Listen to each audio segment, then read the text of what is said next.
Assalamualaikum warahmatullahi wabarakatuh. Perkenalkan, kami dari kelompok 11 yang beranggotakan Yuni Lasari, Raffi Ramadhani Syifa, Abdul Ghani. Pada kesempatan kali ini, kami akan membahas mengenai konsep dasar konseling karir di perguruan tinggi.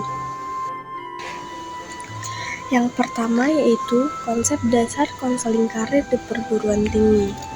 Konseling karir di perguruan tinggi adalah proses bimbingan dan dukungan yang diberikan kepada mahasiswa dalam mengembangkan pemahaman tentang diri mereka sendiri, minat, bakat, dan nilai-nilai, serta membantu mereka dalam mengambil keputusan yang tepat terkait karir mereka di masa depan.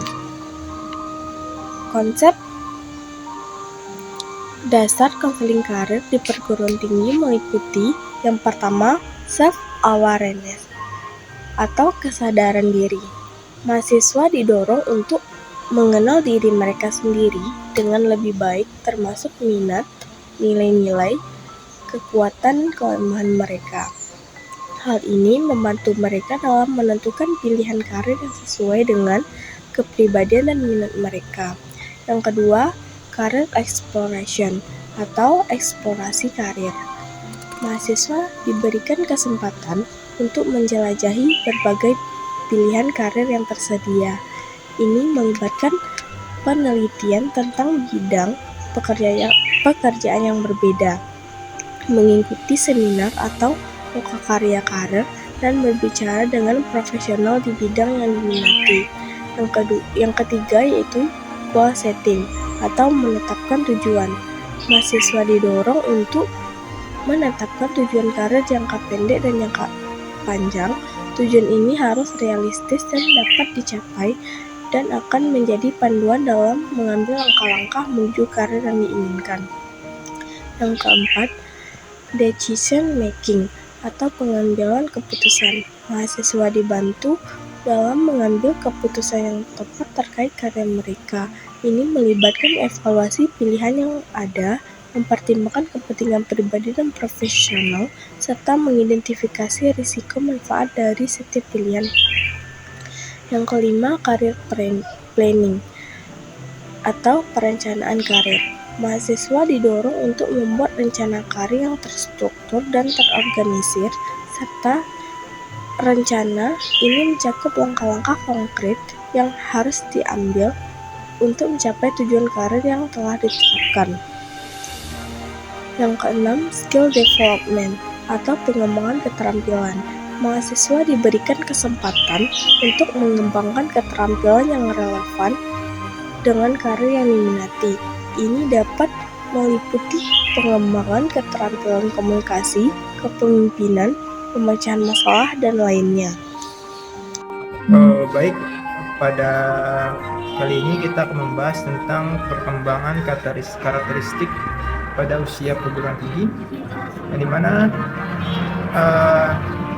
pada usia perguruan tinggi individu mengalami berbagai karakteristik perkembangan yang mencakup aspek fisik, kognitif, emosional, sosial, dan psikososial.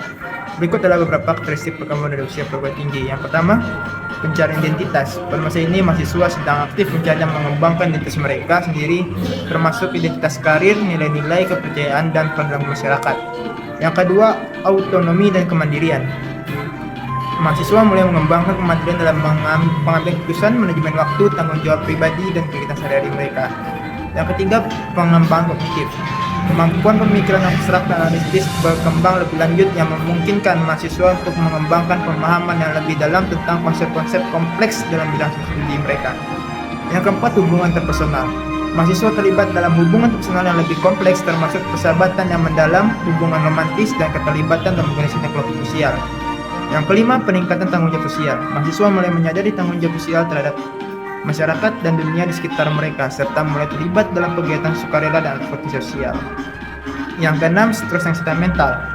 Stres yang tinggi dan tantangan akademik, sosial, dan emosional dapat mempengaruhi kesehatan mental mahasiswa. Peningkatan tentang kesehatan mental dan ketersediaan layanan kesehatan mental di kampus juga menjadi penting. Yang ketujuh, pengembangan nilai etika. Mahasiswa mulai mengembangkan nilai etika yang akan membimbing perilaku dan keputusan mereka di masa depan, termasuk integritas akademik, tanggung jawab sosial, dan kesadaran etis. Baik, hanya itu yang dapat saya sampaikan terkait dengan karakteristik pengembang pada usia perguruan tinggi.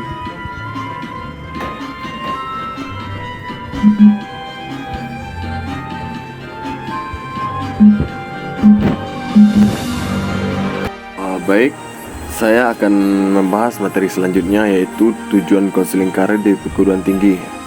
Tujuan konseling karir di perguruan tinggi adalah membantu mahasiswa dalam pemahaman yang baik tentang karir yang akan dilalui pada masa selanjutnya, membantu klien untuk mendapatkan kepercayaan diri dan ketegaran dalam beraktivitas sehari-hari, mencegah klien agar terhindar dari virus power syndrome, mencegah klien mengalami serangan psikosomatis, yaitu penyakit fisik yang berawal dari persoalan kejiwaan, membantu mahasiswa dalam memilih jurusan yang tepat dan untuk melanjutkan pendidikan pada level atau program studi yang sesuai.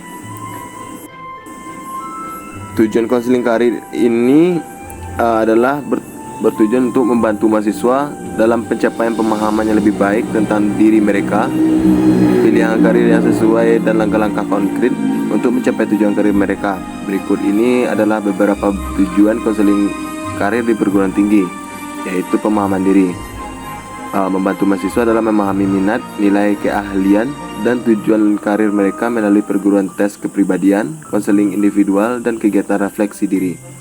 Yang selanjutnya yaitu yang kedua, eksplorasi pilihan karir, membantu mahasiswa dalam mengeksplorasi berbagai pilihan karir yang sesuai dengan minat, keahlian, dan nilai mereka melalui sesi konseling workshop dan pengalaman magang. Yang ketiga itu pengembangan keterampilan karir, membantu mahasiswa dalam mengembangkan keterampilan yang diperlukan untuk sukses dalam dunia kerja, termasuk keterampilan komunikasi, manajemen waktu, dan kepemimpinan melalui pelatihan dan pembinaan.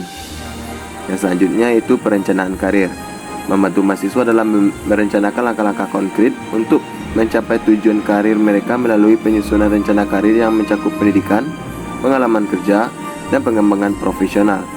Selanjutnya itu pemantauan dan dukungan, memberikan dukungan terus-menerus kepada mahasiswa selama proses eksplorasi karir dan transisi ke dunia kerja melalui sesi konseling lanjutan, bimbingan, dan layanan dukungan emosional. Dengan demikian, tujuan konseling karir di perguruan tinggi adalah membantu mahasiswa dalam memahami diri mereka sendiri, mengeksplorasi pemilihan karir, mengembangkan keterampilan karir, merencanakan langkah-langkah karir, dan mempersiapkan diri untuk sukses dalam dunia kerja. Baik, kita akan lanjut pada pembahasan yang kedua, yang selanjutnya, yaitu pendekatan dalam pemberian konseling karir di perguruan tinggi. Adalah suatu proses pemberian bantuan dan layanan yang dilakukan kepada individu agar mereka dapat mengenal dan mengatasi masalah mereka hadapi dalam pencapaian tugas perkembangan sosial, belajar, dan karir. Konseling karir dapat dilakukan melalui beberapa teknik metode seperti pendekatan behavioral, kognitif, eksistensial, humanistik, dan modeling. Dalam pendekatan konseling karir terdapat 3 hal yang ditekankan, yaitu pertama, individu, pekerjaan, dan hubungan antar keduanya. Untuk memberikan konseling karir di perguruan tinggi, berikut ada beberapa pendekatan yang digunakan, yaitu pertama, pendekatan individual. Konselor dapat berkomunikasi secara langsung dengan individu untuk memahami tujuan karir mereka, kekuatan, kelemahan, dan minat mereka. Yang selanjutnya itu pendekatan kelompok. Dalam pendekatan ini, konselor dapat melakukan sesi konseling bersama sekelompok karyawan. Dan selanjutnya yaitu pendekatan psikologi. Konselor dapat menggunakan berbagai teknik psikologi untuk membantu memahami diri mereka sendiri dan bagaimana mereka mencapai tujuan karir mereka. Yang keempat yaitu pendekatan karir. Pendekatan ini berfokus pada perencanaan karir jangka panjang. Selanjutnya pendekatan holistik. Pendekatan ini melihat individu bukan hanya sebagai pekerja,